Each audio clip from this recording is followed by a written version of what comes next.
Rebuttals for Stupid Opinions, Episode 1, that it is our own fault we are attacked by Muslims because we were the original aggressors.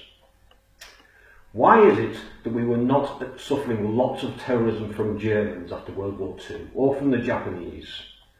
Why did we not suffer American terrorism after the War of Independence? How come there weren't lots of Vietnamese suicide bombers in America after that war? If this is some sort of universal law, then why do we only have this problem with Muslims? A couple of often cited recent examples are Afghanistan and Iraq.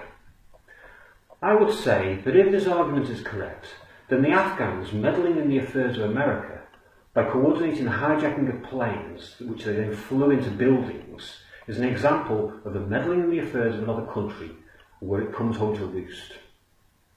I would say that Saddam Hussein paying $20,000 to the families of every single suicide bomber is an example of meddling in the affairs of other countries where it comes home to roost. I would say invading Kuwait is an example of meddling in another country's affairs. It was not the first or the last country he invaded, and he did so to occupy oil fields, the very claim hypocritically laid against the West. The Muslims were attacking the infidels 1400 years before the alleged provocation. The Muslims were invading and raiding Europe centuries before the Crusades. They whine about being kicked out of Andalusia, while forgetting to mention how they got there in the first place, by invading it. If you'd like to go back further in history, but not so far as the Crusades, as far as the Americans go, they were first attacked by the Muslims in 1784, with no provocation whatsoever. And as far as Britain goes, libtards often make vague references to Sykes-Picot, without knowing what the hell they're talking about. Britain only had a presence in the EMI in the first place as a result of the Turks seeing World War I as an opportunity to extend their empire. It was the Muslims, not the British, who sought imperial conquest. Most Arabs were very relieved to be relieved of Turkish control, and the British immediately started the admittedly drawn-out process of parcelling up the land and handing it over to the Arabs for home rule, which was promised at the very outset.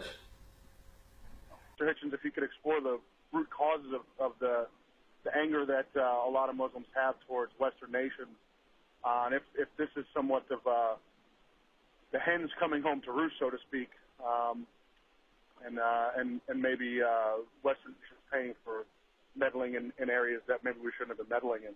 Well, no, I've got absolutely no patience with that interpretation at all.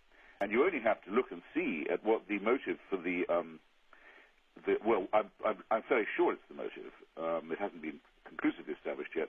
Of the attempted atrocity in London last week was it was to try and kill as many young women as possible for their immodesty in going to nightclubs. Now, what on earth has that got to do with the sufferings of the people of Gaza, I'd like to know, or Kashmir, if it comes to that, or Chechnya? It's nothing but an excuse, and it's the sort of intoxicating excuse-making and euphemism that's preached by irresponsible people who want to kill, I might add, all the Jews in England as well as all the Hindus. They're making war not just on the United Kingdom, but on its largest democratic ally, and ours too, the secular democracy of India, which was the first target of Al-Qaeda.